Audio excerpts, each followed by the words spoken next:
Welcome back to another episode of the Offer Hustle. I'm your host, DJ MC All in 3, Deona Hustle. Big shout out to esai.nspn. Also, shout out to the shop. We back in KCK with it. This feeling like home. I don't know. I'm not mad at it. We got a cigar lounge. We got some drinks too. I feel like we might get into some drinks a little bit later. Yeah. But today's guest, I'm super excited for. We haven't hopped in this lane at all. So I'm really excited to actually have this conversation with you. Of course, a KC native, KC Mo, because let me not get the lines blurred. I know Straight how y'all up, like yeah. to get. Paseo grad, firefighter. He's an alpha man. And if y'all know anything about Alpha Phi Alpha, they are everywhere and they're always embedded into the community. He's worn multiple hats as police officer, firefighter, paramedic. If the list goes on, but he is now the health, wellness, and safety chief for the Kansas City, Missouri Fire Department. He has his own podcast, which I was on, so thank you, by the way. Let's Talk Shop KC, and he even teaches kids how to podcast. Please welcome Reggie McKeithen. Straight up. What up? What up, though? What's up? How you feeling? Hey, I'm blessed. I Blessed and highly favored. Appreciate you having me on. Absolutely. Thank you. Yeah. I'm a woman of my word. No doubt. Yeah. I appreciate that. Okay, so throughout this conversation, we're going to want to talk about your personal journey. Yeah. We're going to deep dive into several different things, but I want to start off with an icebreaker. Okay. To get us going. Bet. It's like this or that, so it's just be like some quick little questions. Don't be trying to think too hard for the right answer. All right. Just go ahead and, you okay? All right. First question. Morning shift or overnight shift? Morning. Okay. R&B or hip hop? R&B. Which decade? If you had to pick one. 90s. That's a valid answer. I hear that a lot. Straight up. Yeah. KCK or KC Mo? You already know. The town. KC Mo. Gates or slaps? Ooh. You said KCK, so I mean KC Mo. So you gonna stick to the KC Mo side? What we feeling like? I gotta stay to KC. All right, Gates, but slaps. Fire. Hey, they fire, so I can't. That's why I had to hesitate a little bit. Yeah, no, you right. What do you order when you go to barbecue spot? Anyways, what's your order? You know what, man? I don't think that this place get enough. You know what I'm saying? Acknowledgement. Mm-hmm. Oklahoma Joe's. Joe's KC. I want to go. I just You haven't. gotta. Hey, the Z-Man is stupid. You know what I'm saying? Yeah. So that would be your go-to if you going that way. Yeah, no doubt. So mixed plate. You know what I mean? Get a little bit of everything. Okay. That's all me. right. Chiefs or Royals? Chiefs. Okay. So if the Royals go to, but I gotta be careful. look, he gotta be safe. If you need to plead the fifth, look, when partnerships get involved, Right. it's like, well, wait. And that's what it is. So, Coach Brian Sweeney has done some amazing work in regards to the fire department. And what's interesting about him is that on his days off from leading the Royals or whatever, he's a volunteer firefighter. Oh, right? wow, really? Yeah. You can volunteer to be a firefighter? Straight up. How that work? Hey, listen, so there's over 29,000 different fire departments in the country. Okay. Right? Most of our firefighters in the U.S. are volunteer. This career firefighter is it's not even that many in the entire country. So most of our firefighters are ran by volunteer departments. Wow, I had no clue. Mm-hmm. So if I take a couple tests, do my CPR training, straight up, I might be able to help and assist. I'm just saying. Okay. See, I'm trying to wear multiple hats too. All right. Last question for you. If there was a role you would not want to experience again, not because it was like so bad, but maybe out of all the things that you've done, you're just like, you know what, that was good for that period of my life, but that's not something I would want to relive. What role would that be? A cop. Really? Yeah. And how long were you a police officer? About 5 years. So what's interesting about my journey is that when I was a junior firefighter, I got on to the fire department in 2008 when there was a major recession going on, right? Mm-hmm. And so I had a kid at 19. Gotcha. So I was a young father. So getting onto the fire department, I had responsibilities. A lot of individuals that get on the fire department, they got, you know what I mean? They young, they don't really got a whole lot of responsibility, whereas I was already a father. So I had to work as a full-time firefighter. And then I went through the police academy at the same exact time because of the fact that our jobs were not guaranteed. Got you. On the fire department. Okay. And so, yeah, you got to do what you got to do sometimes. Yeah, no, you absolutely do. Yeah. And 19 is a very young age. How did you navigate that? I wanted to start about the career stuff, but I didn't even know that. So how was that experience for you, especially in your family, being receptive to that? What was that like? I'll say this, being the oldest of three boys, I had to grow up real fast, and I had a lot of responsibilities put on me at a very young age. Really? And so when I went to college, hey, listen, Like you said, he was kicking it. outside, right? You know what I mean? Right. And so with that came a kid, right? Yeah. And so it was very exploratory for me when I went to college, though. I mean, there was a lot of times that I can remember being a kid and people asking me things about myself. And I would think about my brother's responses first, just because I was always put into that role. Yeah. You know what I mean? Well, my pop's not living in the home. You know what I mean? He was there, but he wasn't living in the home. So that put a lot of responsibility on me. That's a very different experience. And I feel like people don't realize both of your parents could be in your life, but if you're under one person's roof and the other person's not there, it's still a different experience. Absolutely. Yeah. So So it's not to take away from my pops. Right. You know what I mean? I think he did the best that he could, but there was a lot of responsibility on me at a young age. So. Well, can you continue to walk us down that journey of those transitions that you made? You mentioned the junior firefighter and then going into being a police officer. And from there, how did that go into your next transition? So I'll say this. I actually went to UMKC to be a teacher. Really? That is my passion. Even and it's Which funny. makes sense that you're teaching now. Exactly. Yeah. That's why you don't question God, because you have no idea what he's doing in the background, right? So obviously me having a kid at a young age, I was in all the programs, right? But UMKC had this particular program where they'll pay for you to go to school if you came back to be a teacher in the inner city, right? Yeah. But even then, I mean, hey, shout out to all the teachers first off. Let me just say that. You know what I mean? I could not do it. I could not make it work when it came to just how much they got paid, right? And so I went through the fire academy because I needed a job. It wasn't, the fire department wasn't this like, I've always dreamed about being a firefighter type of thing. Right, because that's what people always think. No, I needed a job and they was hiring. You know what I'm saying? And I just kind of landed into this thing and I kind of looked around and was like, hey, this is actually dope. This is good. Right? Yeah. And I can make a career of this or whatever. So that's how that happened. So it's more of a step. It was a stepping stone for me. You know what I mean? And so I got into there. And like I said, 2008, they was like, hey, so it was one of those things like they gave me my badge, but they was like, hey, we don't know if we're going to keep you. I'm like, you can't tell somebody that. Right. So now I'm finna venture off and make sure I CYA. So I was invested at that point. So Absolutely. I was just doing bare minimum at that time because of the fact that you didn't tell me that I was going to have a job. And so I'm working on one of the busiest pumpers in the city and going through the police academy at the same time. Shout out to Blue River. And I was going through their full-time police academy. And then so I got on so I was a Kansas City fireman at the same time as a Jackson County sheriff.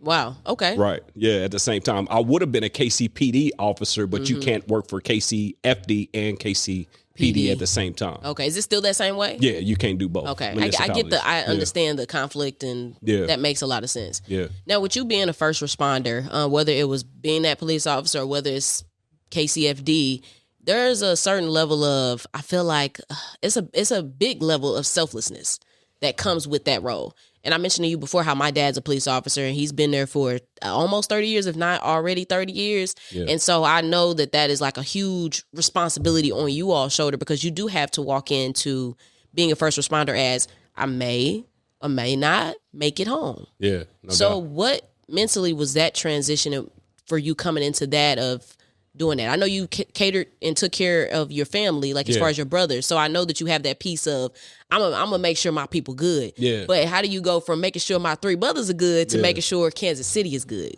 You know what, man? Shout out to my mom. My mom passed 9/22/18 from pancreatic cancer at 5:55 p.m. Right. Sorry for your loss. Yeah. And so my mom always instilled in us boys that your life is not your own.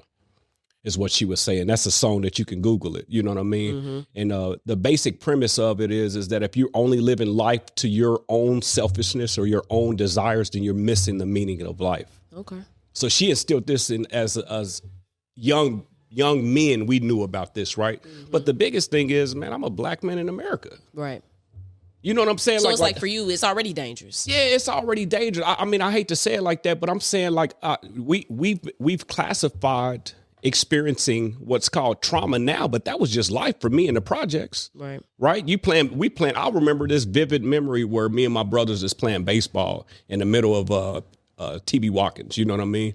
And And so we playing baseball, and then I hear a gunshot going off, pop, pop, pop. My daddy running out trying to dive on us or whatever. And so you talk about stories like that now, you know what I mean, where it's like super traumatic, and I'm just like, all right, it's Thursday, what we doing tomorrow type of thing. Right. So I don't know if that's healthy or not, but I'm saying like it was already dangerous for me, I feel like. Whether we driving, whether I'm outside, whatever. Whether you just living and it's already dangerous. And that makes sense because we get into this conversation a lot of, is the current generation super desensitized? But I feel like it's been that way. But it just, social media adds to it where we can see a video, something gruesome happening and not feel nothing. Yeah. Where it's like, it should be human nature to be like, no, I shouldn't be able to process this. Yeah. But now it's just like so much violence, especially for Black people and Black men, where it's like, this is our everyday life. So it sounds like that desensitized piece to it. Yeah, but you gotta add the caveat to it.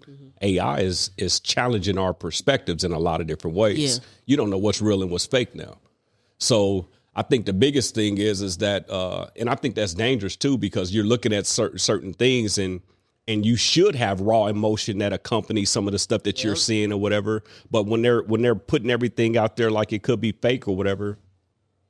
So it's going to be interesting to see what AI does to us in regards to just our mindset. You know what I mean? Yeah, because I think that's a piece too. Sometimes when I've looked at stuff, I'm just like, this could be real, this could be fake. So it makes it easier for me to look at it. Yeah. Because it's just like, I don't know. And then, of course, my mom and my nanny, they fall for certain stuff. And I'm like, that ain't real. See?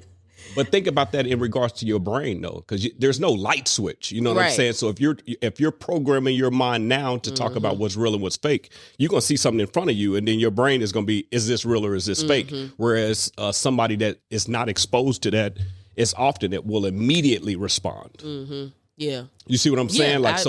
There's gonna be devastation on either side. Yeah. It's gonna be interesting to see how that works. Yeah, I guess we'll put a pin in this and come back to this in about 20 years and see what's going on. Right. Now, over at Dillard University, I know you completed the Executive Development Institute. Was that a specific program? Straight up. Hey, shout out to the EDI program, the Carl Holmes Executive Development Institute. As you know, being a Black man in America, Carl Holmes was one of the first African-American chiefs in the country. Gotcha. And just like very similar to my mom, God blesses you to be a blessing to someone else. And so he became a chief. He recognized that there were things that he learned along the way that he wanted to be able to spread to other young officers throughout the country. And he created this hub for minorities all across the fire service to come and be able to learn what it's like to be an executive officer. I like that. And so he's contributed to, and just a few names off the top, Nancy Holt, who is Chicago's fire chief, that's a Black woman leading one of the largest organizations in the country, right? But that's just one name, but I'm saying there's so many that can contribute their success to this man, Dr. Carl Holmes. So EDI, what we say, all that I am, I owe. I live eternally in the red. And that sounds like that traces back to what your mom said. Everything. Yeah. Yeah. Everything traces all the way back. It's always about somebody else for me. Yeah.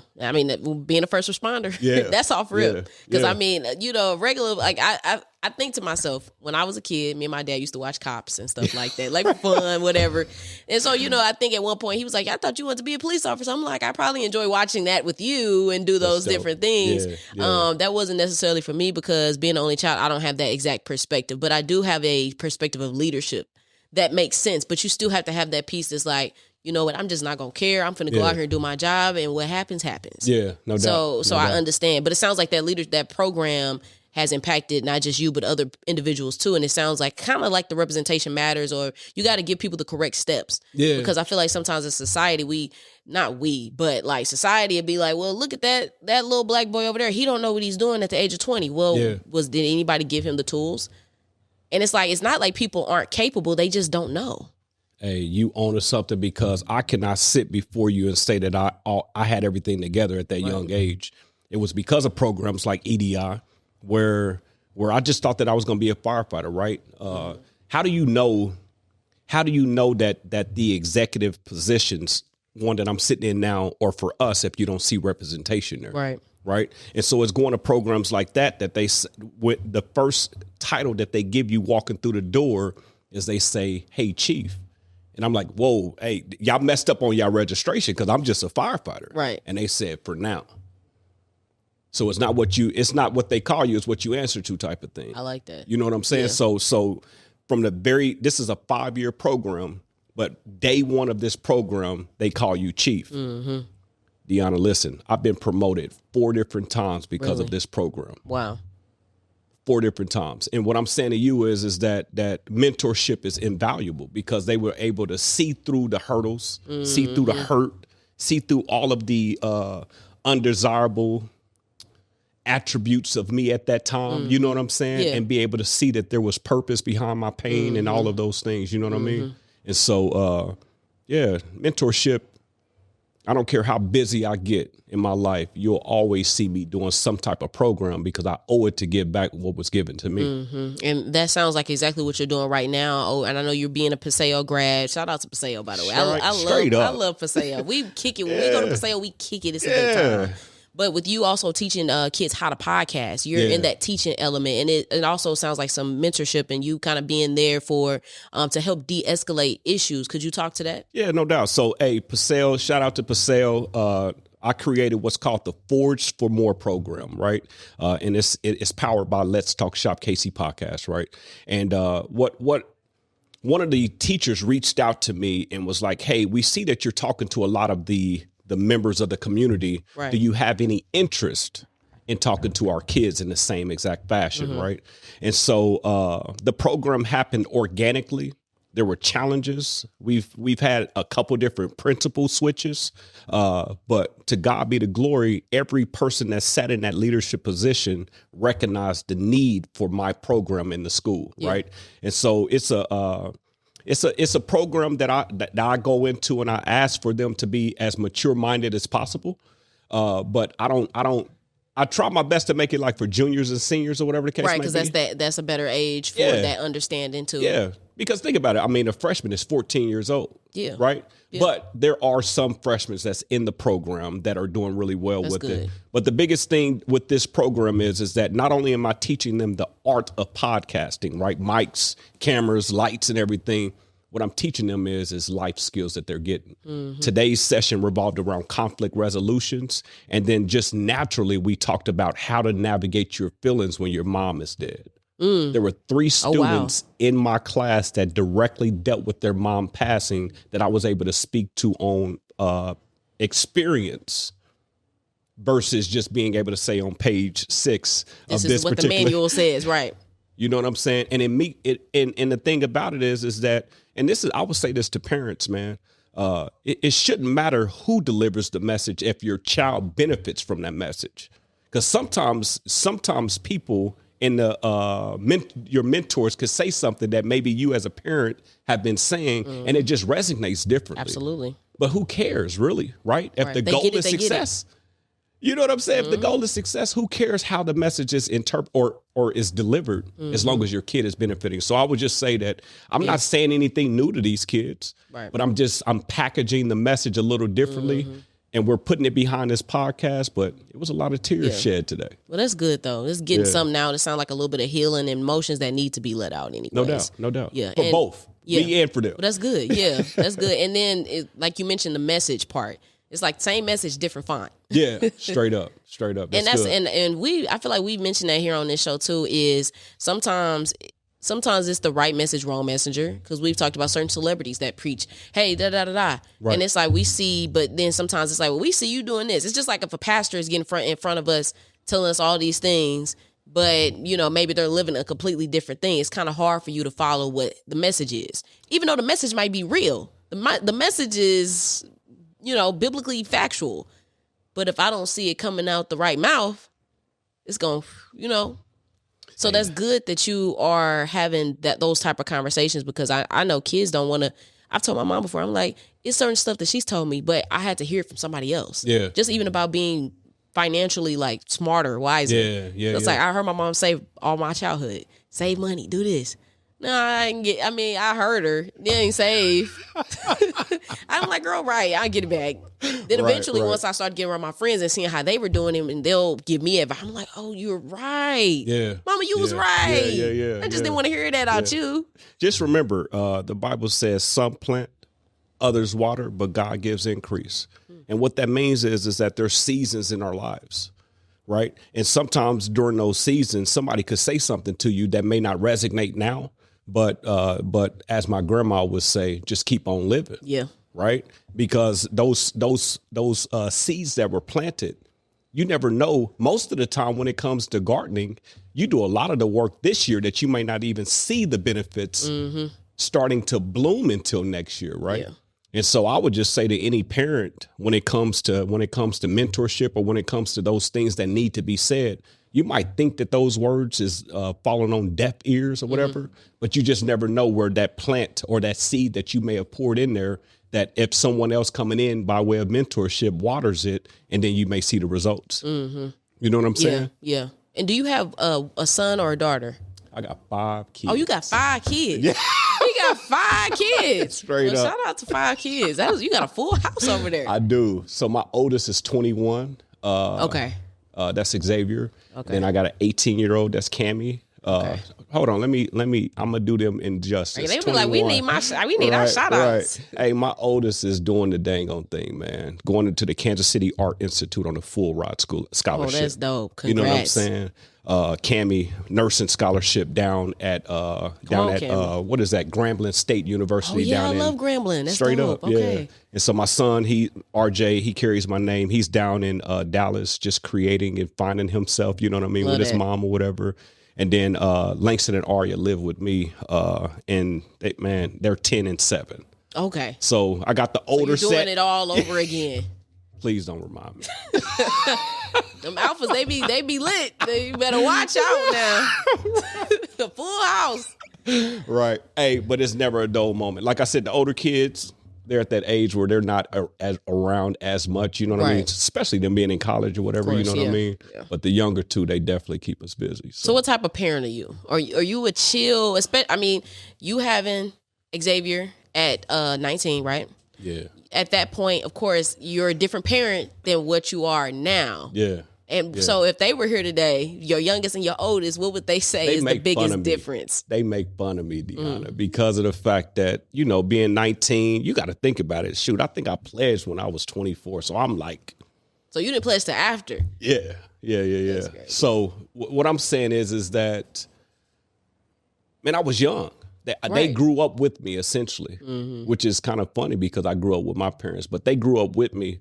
And so they will say that I'm more refined now than I was when I was younger. You know what I mean?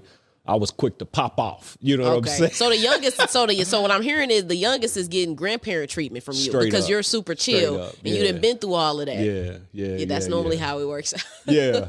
And you know what? I mean, so now obviously I can see why they tell you to kind of wait a little bit before you have your kids. But at the same token, you know what I'm saying? Because of me being a younger father, me and my son, we did Taekwondo together. You know what I mean? Really? Shout out to Langston. I mean, he's doing his black belt test in December, and he's going to be 10 years old with his black belt. You know what I mean? Cold. So I got a chance to teach him, like, whereas I may have struggled with my attitude or my temperament when I was younger, to be able to teach him something different. You know what I'm saying? And be able to rely upon a martial art to help temper his emotions versus me using my fists or whatever the case may be. Right, or You know just what I'm being saying? like, just going ham. Okay. Right. Now, switching back into your careers and the hats that you've worn, I've watched a couple shows, so I got to ask you. I've seen, what is it, like Chicago? Chicago got so many shows. They got the PD, they got the FD, they got all the shows. But I like watching those type of shows just because it's fun. I like them, and I think it's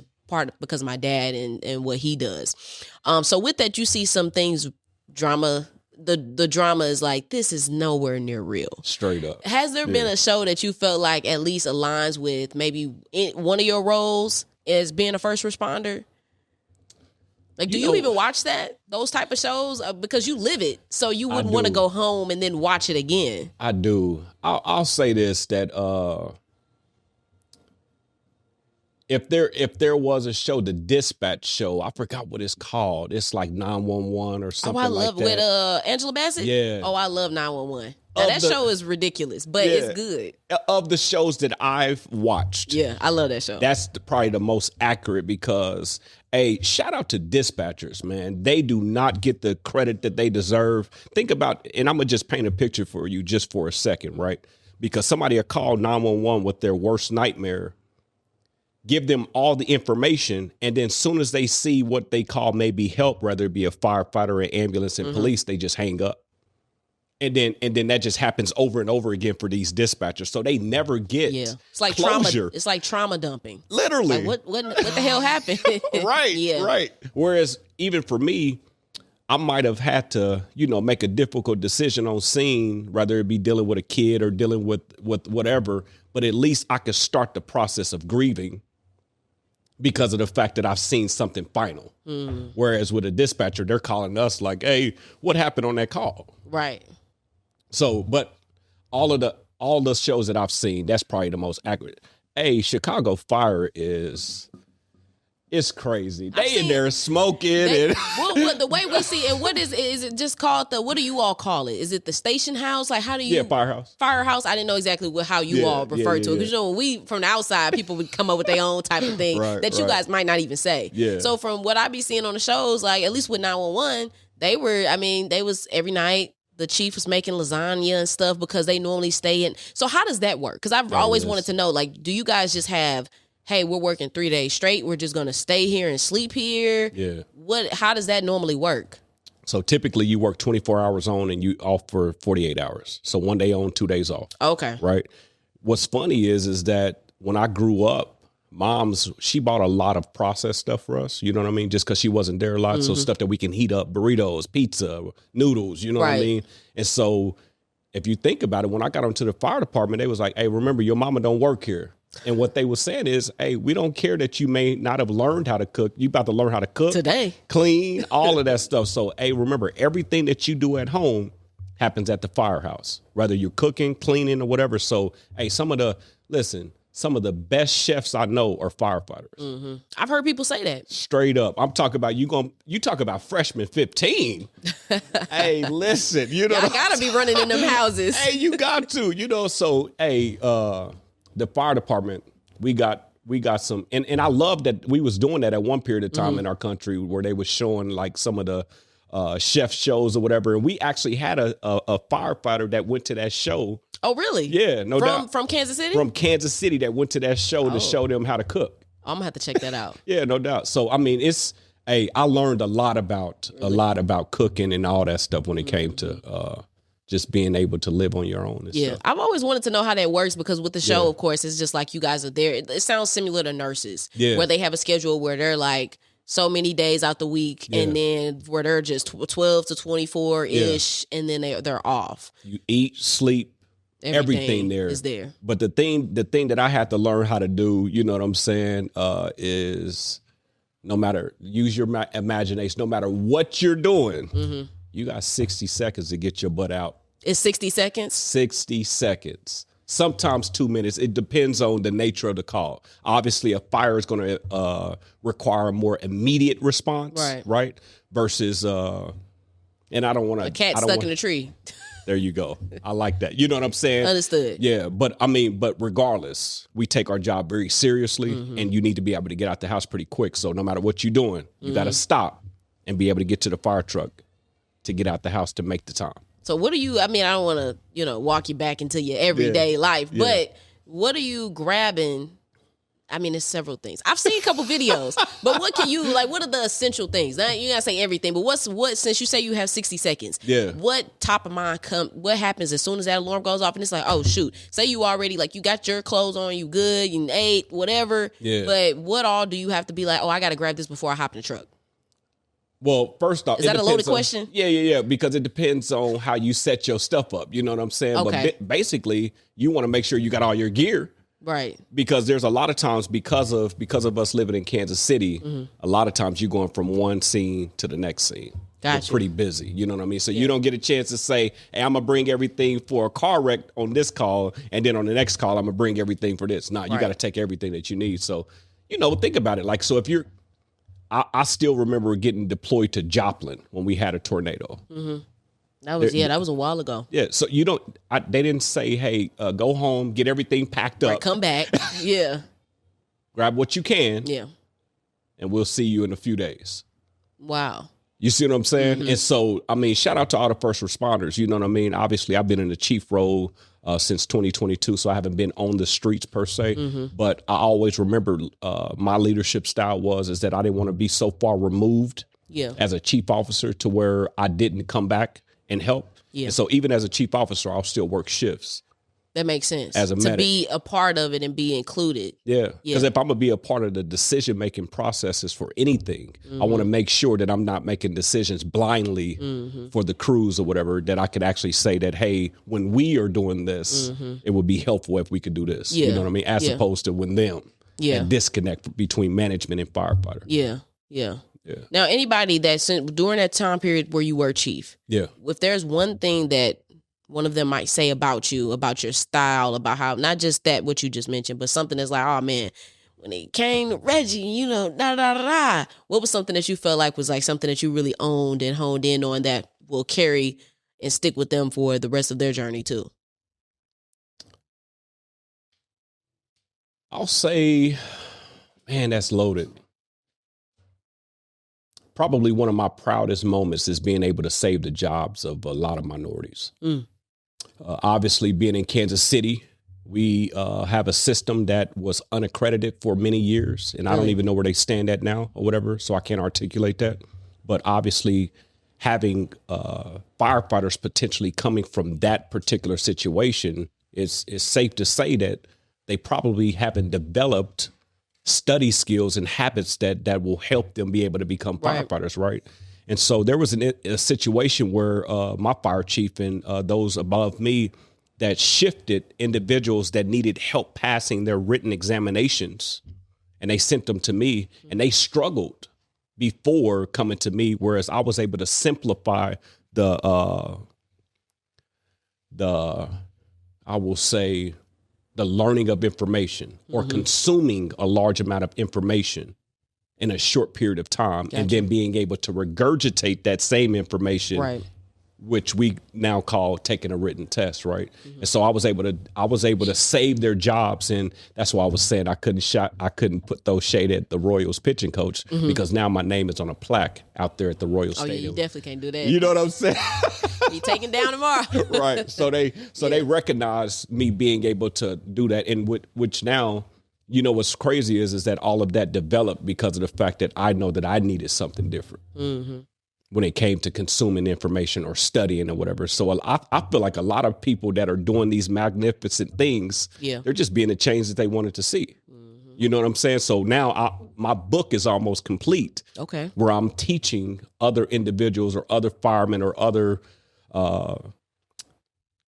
individuals similar to me having ADHD, how to be able to use that, what some would call a disability, to your advantage. Yeah. What's the name of that book going to be? Have you released that yet? I haven't released it yet. You haven't released it yet? But I'll bring it back to you. Please do. Please bring it back to us. And when is it coming out? When can we at least expect it? So I'll be done with my master's program in April of 26. Okay. Early congratulations to you. Straight up. Yeah. So the book is supposed to accompany that capstone project. Hey, I like that. That'd be dope. Okay, we'll look forward to that. Yeah, no doubt. All right, I want to switch over to music, because I told you on here we'd like to talk about like what's popping in culture, and then maybe just some things that I know that I wasn't around to really experience and really just, you know, be like, what happened with this rap beef? And so last week we talked about it, so I would love your perspective. Okay, bet. But before we dive into that, what type of music do you feel like you listen to? What's your vibe? I don't know. I mean, I feel like I got a heart for everything. Obviously, being a Purcell graduate, I played the trombone. Right, y'all musically inclined. Yeah, so, you know, I did jazz. I did, you know, instrumental music and all that stuff, you know what I'm saying? But a lot of times I listen to classical music when I'm studying or writing or whatever. So, I mean, I will say I dive in a little bit of everything. Everything? Yeah. Okay. So, for you, do you have an opinion on Jay-Z versus Nas?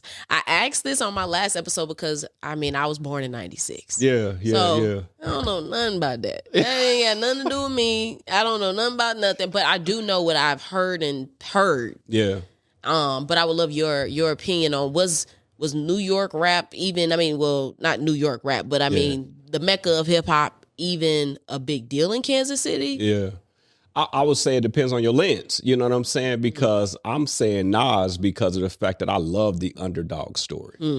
You know what I'm saying? I felt That's like the answer I've heard thus far. I love the underdog story. You know what I'm saying? And I'm not saying that Jay-Z didn't have that underdog, but by the time it made it to me, I felt like he was already that dude. You know what I'm saying? So shout out to Jay-Z. I mean, he's dope. Oh, absolutely. You know what I'm saying? But I just love the fact that what Nas represented for like little kids like me out the inner city. You know what I'm saying? Yeah. I know I can. That's what I knew. That's what I knew now. Straight up. That song alone. You know what I'm saying? Be what I want to be. Straight up. They ate that up. I'm not even mad at it. You know what's so funny is that I would do a mentoring school or campus called Freedom School. You heard of it? Yeah. And so that was their anthem. Their motto? Straight I like up. that. Yeah. Okay, that's cute. Yeah, that's a good song. That's what I knew, but that's one of his mainstream records. And like I said, I was born in 96, so I listen to older music, but that I didn't get bit by the East Coast bug of hip hop. Right. Like I have my artists that happen to be out of East Coast. Yeah. But it's just not something with St. Louis, our connection a lot. I feel like we're closer to Southern hip hop. Straight up. So when it comes to Atlanta, Memphis, New Orleans, like that's the type of music. It's like, okay, we definitely want to hear that. Because Cash Money and was it Cash Money and No Limit? Yeah. That's going around right now. Then they about to do this weekend. They're doing their versus battle. So who you going with? Oh, I mean, I'm going with Cash Money. Straight up. I love No Limit. Shout out to Big Court. So it's like we got love on both sides. Yeah. We just got a chance to meet and open up for Manny Fresh.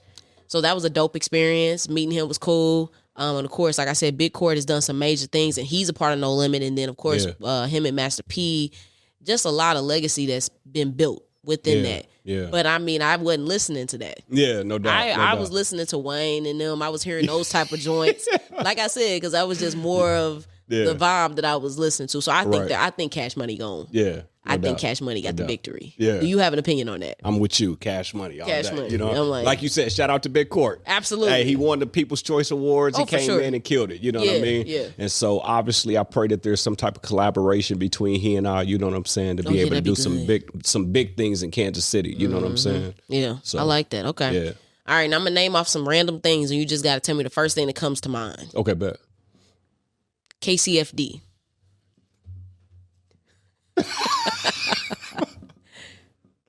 Growing. Paseo. The best. St. Louis. Watch yourself now.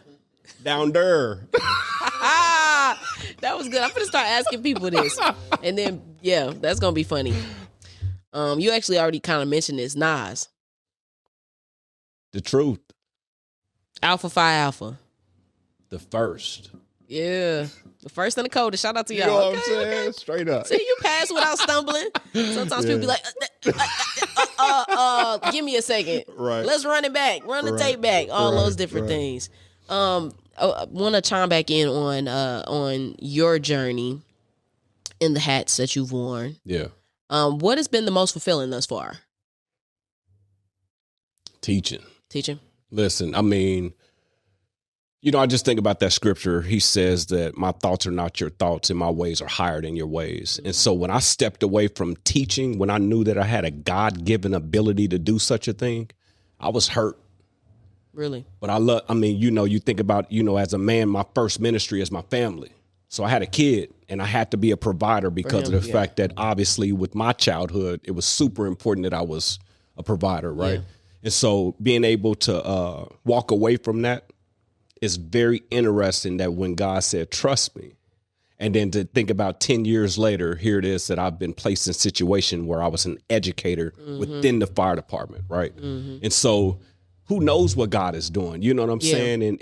And that was the season in which I needed to equip myself to be able to be in a teaching position now because I love it. I really enjoy it. And honestly, I just think that I have a God-given ability and talent when it comes to just education and teaching. And it's good that you found that. Yeah. Because sometimes people never get to that point of knowing what they feel like they're really, not necessarily just what they're here for, but what makes them, what is fulfilling to them. Yeah. Now, you do a lot for the community. What do you do for yourself? Like, what's you kicking it outside of being a father, a community advocate, a teacher, a mentor? What do you do? So I'll say this. I'm in a season now where because of the fact that I was so young when I had my kid, right, that I feel like I'm able to come back now that my kids are getting older to be able to accomplish some of those things that I had to put to the side. Yeah. You know what I'm saying? So, but at the same time, I still got a 10 and a 7-year-old. You know what I'm saying? So I'm in school. I'm writing a book. Young. You know what I'm saying?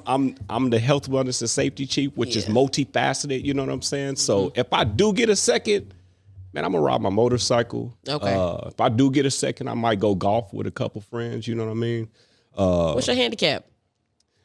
I'm not that good. Oh, okay. Never mind. You know what I'm saying? I'm not that. I'm learning, I should say. You know what I mean? Okay. You said like you be with Tiger every weekend, just you know what I'm saying? No, I wish. And you know what? Secretly, one of my favorite things to do is I enjoy playing chess. Really? Yeah. You know, I've never learned how to play chess. I've always wanted to. Listen, chess is applicable to life. No, I agree. I just never had anybody teach me, and I never cared enough to look up a video, and I'm just like, it's cool. I know when I learn how to play it, I'm gonna be cold because I'm very strategic. Yeah, like I just know I'm like, hey, you look Esau over here looking. You'll be the first person I play, and I bet you the first game I play, I'm finna go crazy. I'm just saying. But I never had anybody teach me, so maybe both of y'all can give me No doubt. Okay. I love it. Yeah, I really enjoy the game. Yeah. Okay, so chess and golf. And I work out a lot. You know what I mean? I'm 41. It's super important for me to be healthy, athletic. You know what I'm saying? And so I work out a lot. I get up pretty early. There's a book that I read years ago, and really reading and books have become a second mentor to me, right? You know what I'm saying? Yeah. And I read something a long time ago that talked about basically the most effective people or highly effective people get up at a certain time. So I've tried to govern myself to getting up before How early you get up? else.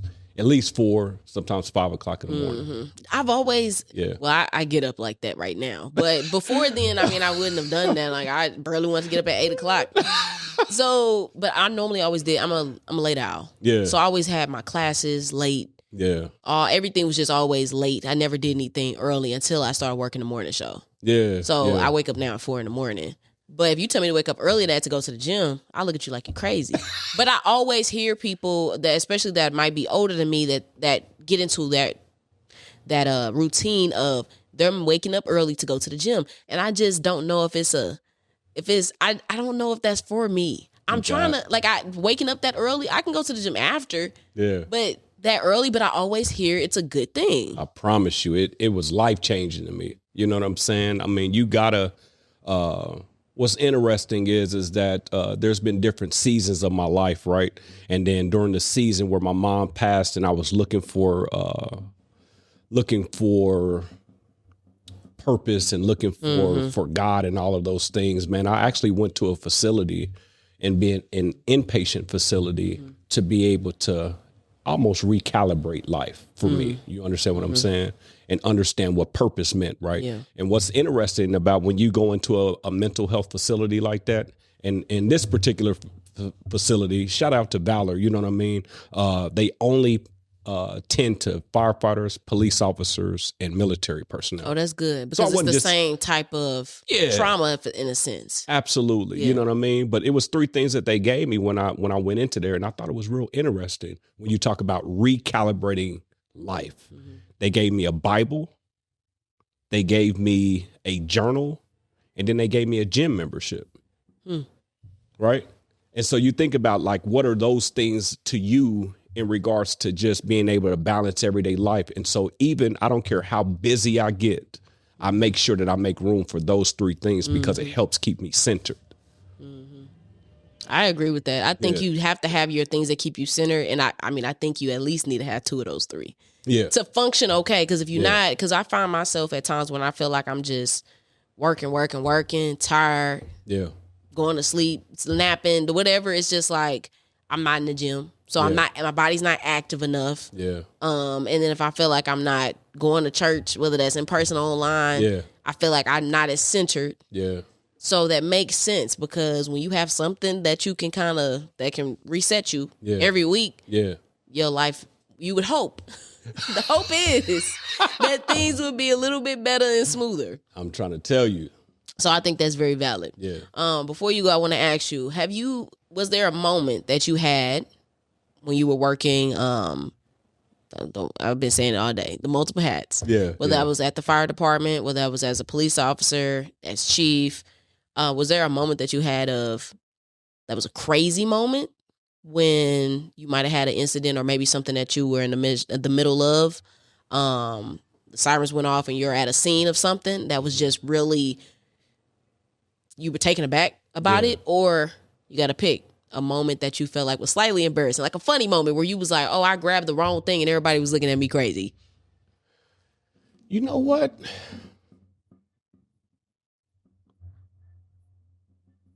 I've been a firefighter for 17 years now, here in a couple of days. On the 27th, it'll be 17 Congrats. Happy years. anniversary. Yeah. And I've seen and done a lot. I will say the first thing that came to my mind is the Chiefs parade when you said that. I was the South commander, if you will, you know what I mean? And I don't know if you knew this, but I was one of the first people that called out the gunshots because there was gunshots behind us. Wow. So if you look at and I don't know if there's video footage or whatever the case might be, but yeah, there was multiple instances happening within that particular parade, right? And so I think about that like that was crazy, you know what I mean? But you know what? Some of my best moments on the fire department, despite the trauma associated, is when I go to the schools, right? We do what's called demos, and basically that's anybody that's in the city can call the fire department and have them come out and speak on behalf of the fire department and teach the kids or the elderly or just community members, whether it be hands-only CPR or teach them about what it means to be a firefighter or just safety techniques, right? I didn't know that. Yeah. So anybody can do that. Remember when they say that, you'll hear people saying like, we pay your salary. Essentially, that's what you're saying. Like, hey, we do pay you by way of tax dollars, you know what I mean, to become. So that's Make sure you're paying them taxes. So that's a way that we give back to the community. So we do what's demos or whatever. And so I really enjoy doing those, going to talk to the community. I didn't know that. Well, now I'm going to make sure I let more people know, like, hey, y'all can just have them up here. Because I mean, I've seen the fire department at places, locations, a lot of community events. Yeah. Like I was just at a church event. I forgot the name of the church, but it was over on the KC side. Yeah. I think off Split Log. And they had the fire department out there and they were just out posted up. Because I feel like all kids have that experience. When I was a kid, I remember the fire department pull it up. Yeah. And I don't even remember what they did, but they were just showing us the nice stuff. They were just like, oh yeah, look at the stuff. And we just, ooh, wow. Yeah. Remember, you can't be what you can't see. Very true. And so if we don't invite the firefighters to these events and to these spaces, then how do you expect the kids to be able to imagine themselves in these positions? Last question for you. Yeah. You asked me when I was on your show, so I got to ask you while you're on my show. Bet. What would be some words to the youth specifically? We talked to the parents some throughout the show, but what's some words of advice that you would actually give someone that is in school at this point in time? They just trying to figure out their path. What's just something you would tell them? Give yourself grace. Life has been everything but easy for me, and I would definitely say just understanding the concept of grace, being able to receive something that you've never earned per se, right? Just being able to receive that because, and maybe I'll take a step back and I'll say that one of the best gifts my mom gave me before she left this earth was helping me to develop a personal relationship with God. That's a gift that keeps on giving.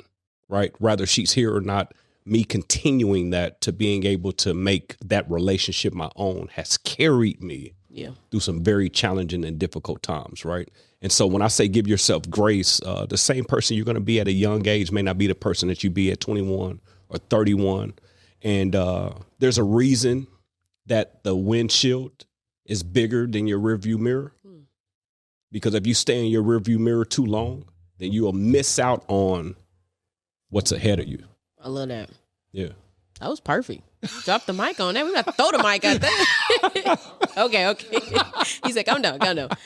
Reggie, I appreciate you so much for taking time and to give us those words, to share your journey and all the ups and downs that you've encountered and have faced, especially you going back to the schools to tell your story to them and relate to the kids that are going through with stuff, because representation matters. So if you don't know somebody else that looks like you has dealt with the same things as you, how can you grow and know that you can do and be what they currently are, and then even much more than that? Absolutely. So I appreciate you so much. Yeah. Can I give a call to order? Yeah, come on. Yeah, please do. Biggest thing is that, again, I'm the host and founder, Let's Talk Shop KC podcast. Please, on all your social media channels, if you could, follow the podcast. But more importantly, as I'm collaborating, leveraging my position as a fire chief, right, and coming back into the schools and into the spaces of this community, I need help, right?